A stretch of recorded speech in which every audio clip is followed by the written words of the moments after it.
A time when the quiet town of Mansfield, Texas, was rattled by a tragic event that no one could have predicted.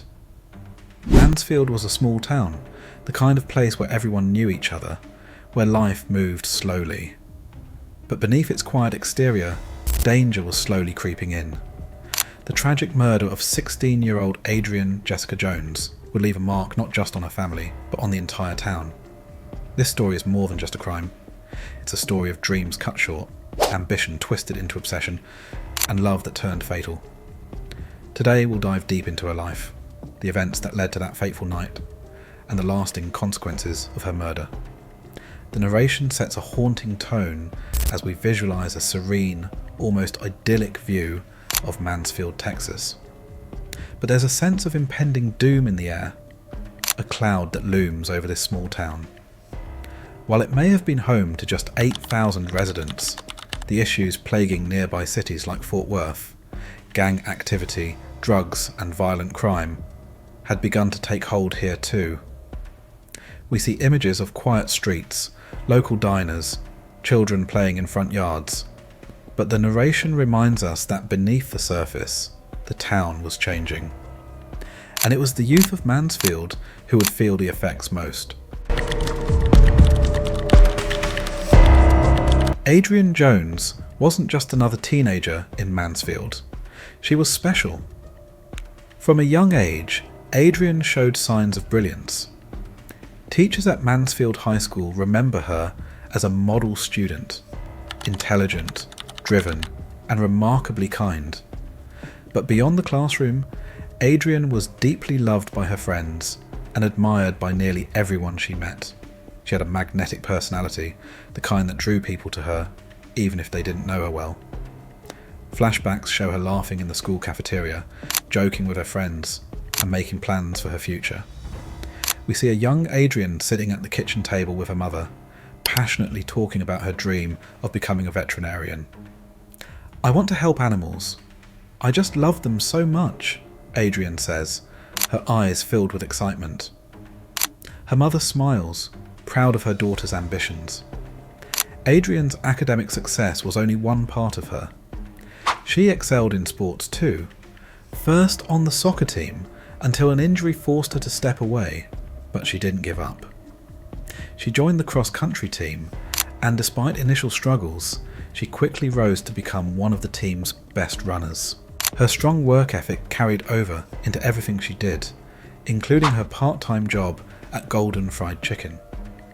Though she was busy with school and sports, Adrianne managed to work 20 hours a week to save up for college.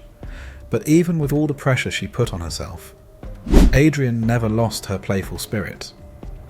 She loved makeup and fashion, often spending hours in front of the mirror perfecting her look before heading out with friends. We see Adrianne meticulously applying her eyeliner, her reflection smiling back at her, completely unaware of the tragedy that would soon engulf her life. While Adrianne was busy building her future, her parents grew increasingly worried about the dangers lurking in Mansfield. The town was no longer the safe haven they had known. Crime was rising, and gangs were becoming more active. Adrianne's father in particular was growing anxious about her safety.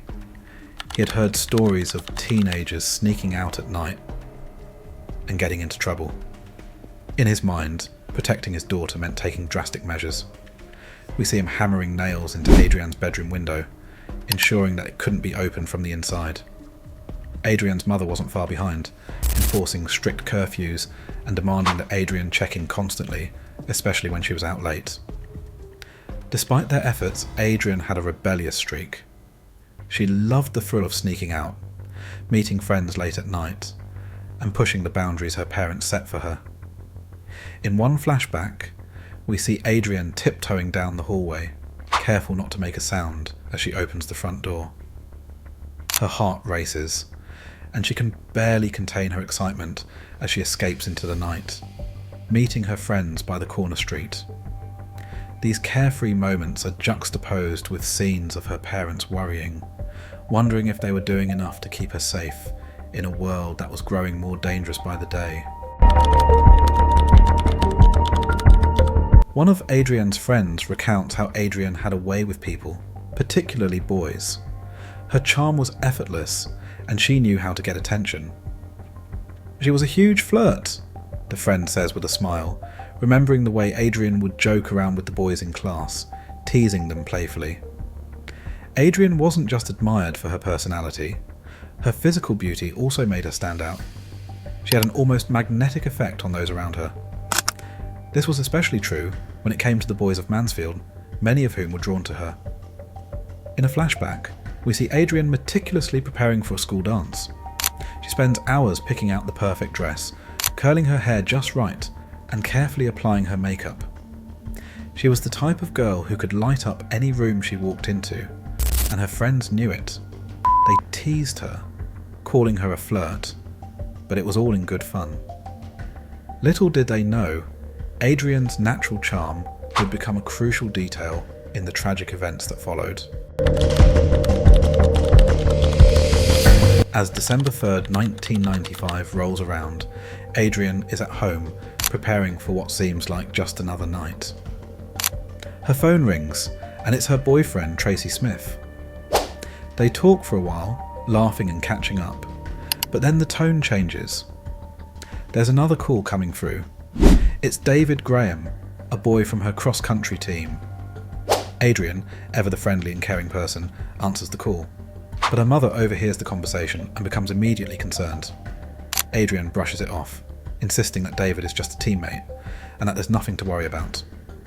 However, as Adrianne's conversation with David unfolds, there's an unease in her voice. She agrees to meet him that night, but doesn't share the details with her mother. As the clock ticks past midnight, Adrianne quietly slips out of the house, her parents completely unaware that this would be the last time they would ever see their daughter alive. The cold night air bites at Adrianne as she walks down the dark, empty streets.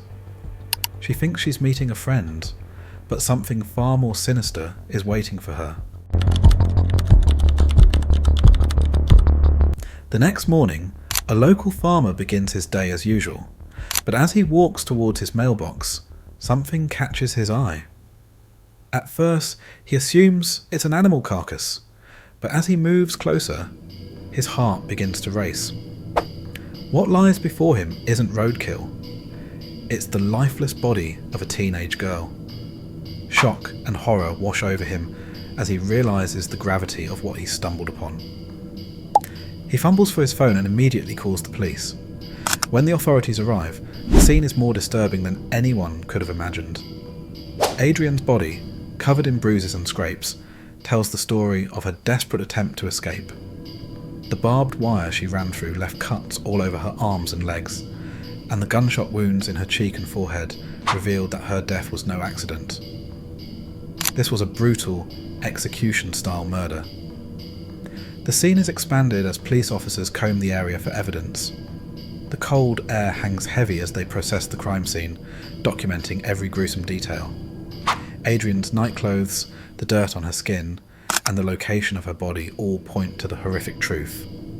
This young girl had been violently murdered, and whoever did it had no intention of leaving her alive. David Graham was not your typical high school boy. From a young age, he had dreams of becoming an Air Force pilot, and everything he did was focused on achieving that goal. In flashbacks, we see a young David attending air shows with his father, watching in awe as fighter jets soar through the sky. He promised himself that one day he would be the one flying those jets, and he worked tirelessly to make that dream a reality. At school, he was popular, well-liked and respected, but beneath his all-American exterior, there was a darkness brewing, one that would come to light after Adrianne's murder. Diane Zamora, David's girlfriend, shared many of his ambitions. She too dreamed of a future in the military, and their shared goals brought them closer together. But their relationship was far from healthy. Diane was possessive, and her jealousy became a constant source of tension. Flashbacks reveal the intensity of their bond, their long talks about the future, and their fights over seemingly trivial things. But one fight would change everything. David, racked with guilt, confessed to Diane that he had been unfaithful with Adrianne. In an emotionally charged scene, we see David breaking down, his voice trembling as he admits to what he had done. Diane's reaction is one of pure rage. Her face contorts with anger as she screams at David, accusing him of betrayal. But instead of walking away, David promises to do anything to make things right. Anything. And so they hatch a plan to kill Adrianne. On the night of December 3rd, David picks up Adrianne, just as they had planned. The drive is quiet, but Adrianne is unaware of the storm that is about to unfold. In flashbacks, we see Adrianne's thoughts, a mix of confusion and nervousness as she wonders what David might want to talk about so late at night. She trusts him, but there's a growing unease in the pit of her stomach. When they arrive at the secluded spot, Adrianne still doesn't suspect anything, but as Diane suddenly emerges from the back of the car, the realization hits her like a freight train. Adrianne tries to escape, but she is no match for the two people who have come with one intention: to kill her. The scene plays out in brutal detail. Adrianne's desperate struggle, the blows she receives, and her final attempt to flee before David pulls the trigger. We linger on David's face as he shoots Adrianne, his expression a mixture of guilt, fear, and numbness. Diane, standing nearby, feels a twisted sense of satisfaction. In her mind, this murder is an act of redemption, a way to cleanse their relationship of David's betrayal. In the days following Adrianne's murder, the small town of Mansfield is in shock. Adrianne's friends gather at school, tearfully sharing stories about her, unable to comprehend the loss. Her parents, devastated, are desperate for answers. The police begin their investigation, interviewing friends, family members, and anyone who might have seen Adrianne on the night of her disappearance. But it would take months before the real truth would come to light. The investigation is expanded as we see the tireless work of the Mansfield police, combing through evidence, piecing together the events of that night, and slowly zeroing in on David Graham and Diane Zamora. Initially, David denies any involvement, but the weight of his guilt eventually breaks him. His confession comes in the form of a 4-page letter detailing the entire plot, how he and Diane had planned the murder, how they lured Adrianne out of her home, and how he had pulled the trigger, but Diane is not so forthcoming. When the police question her, she denies everything, claiming that David acted alone. The tension builds as the two former lovers turn on each other, each trying to pin the blame on the other. The courtroom scenes are tense, filled with emotional testimonies from both families, friends, and investigators.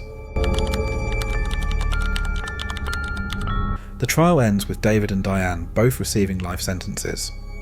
For Adrianne's family, there is no real closure. Their daughter is gone, and no amount of justice can bring her back. The town of Mansfield, once quiet and peaceful, is forever changed by this brutal crime. Adrianne's story is a reminder of how love can turn dark, how obsession can lead to violence, and how even the brightest lights can be extinguished in an instant. The final moments of the script linger on Adrianne's legacy. Her friends and family remember her not for the way she died, but for the way she lived, full of hope, kindness, and ambition. The narrator closes with a haunting question. What happens when love turns deadly? How does a town recover from such an unimaginable loss? And how do we make sense of the senseless,